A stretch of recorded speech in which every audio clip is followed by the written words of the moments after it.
Ciao e bentornato nuovamente nel mio canale e se sei nuovo benvenuto. E allora iscriviti al canale, clicca sulla campanella e lasciatemi un bel like e un commentino qua sotto, anche semplicemente un cuoricino per farmi sapere che sei passato o che sei passata. Oggi andiamo a vedere un tutorial, come ti avevo promesso, su come realizzare, partendo dal cartamodello, un polsino come questo. In questo caso l'ho fatto dello stesso colore della mia maglia, ma lo puoi fare anche di un colore contrastante, come in questo caso qui. Quindi utilizzando delle stoffe di diverso colore possiamo personalizzare un modello anche semplicissimo. È rivolta a chi vuole personalizzare la maglia Burda Style. Questa è la maglia Burda Style. Se non hai ancora visto il video ti invito a guardare il video tutorial di come si confeziona la maglia facilissima di Burda Style 5 2022, dove ti insegno e ti faccio vedere tutti i trucchi segreti e tutte le modalità che puoi utilizzare per confezionare nel modo più veloce e più facile possibile la tua maglia elasticizzata. E questo è un modo per personalizzarla, per far sì che la tua maglia sia veramente originale. Ma andiamo subito a vedere il tutorial.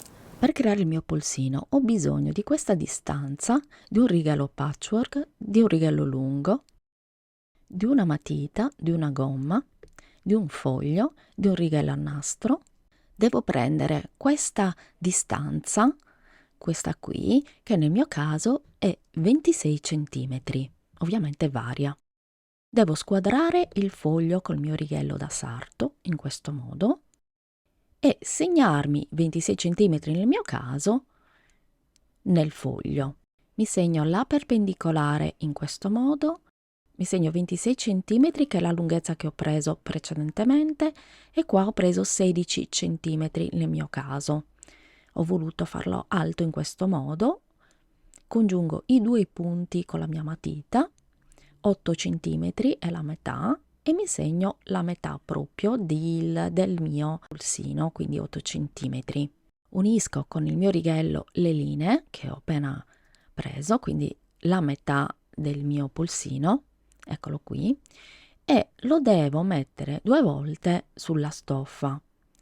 Prendo le mie forbici da carta e taglio il mio polsino, senza considerare i margini di cucitura, che in questo caso non voglio fare perché l'ho già fatto e mi va bene così. Qui adesso il polsino lo metto sopra la mia stoffa e lo appunto con gli spilli tutto intorno in questo modo e lo taglio a filo, perché come già detto prima mi va bene così, o perché ho fatto una prova. Fate sempre una prova su degli scampoli di tessuto in modo tale da non sbagliare. E finisco di tagliare a filo il mio polsino. Devo togliere gli spilli solamente da una parte, in modo tale da piegare il mio cartamodello in questo modo e poter fare i miei punti lenti in questa parte qui. Quindi prendo filo da imbastire e faccio i miei punti lenti. Ma perché ho deciso di fare i punti lenti? Prima di tutto perché mi sono stati insegnati e poi perché posso vedere sia da una parte che dall'altra il bordo del mio polsino, sia da un lato che dall'altro della stoffa, in modo tale che risulti speculare. Tiro i fili in questo modo, prendo il mio tagliafilo, taglio tutti i fili che si trovano tra una stoffa e l'altra, in modo tale che si formi questa sorta di erbetta. Iniziamo a confezionare il polsino. Devo girarlo dalla parte più corta facendo coincidere le due parti, che poi devo fissare con gli spilli. Per le più inesperte consiglio di imbastire. A questo punto possiamo fare due cose. Se hai la taglia e cuci puoi passarlo direttamente in taglia e cuci in un singolo passaggio, ma se hai la macchina per cucire dovrai utilizzare e fare due passaggi, uno con il punto a freccia elastico o con il punto zig zag elastico, ma questi andiamo a vederli dopo. Ecco, qui ho fatto già la mia cucitura molto elastica, come possiamo vedere, quindi possiamo utilizzare tranquillamente e solamente la macchina per cucire. Io ho utilizzato la HP04 della Necchi. Adesso dobbiamo girare il polsino verso l'esterno, quindi con i contro all'interno e il dritto all'esterno, facendo coincidere i miei punti lenti a livello dell'orlo del mio polsino, bloccando il tutto con degli spilli, in questo modo, in modo tale che non si possa spostare.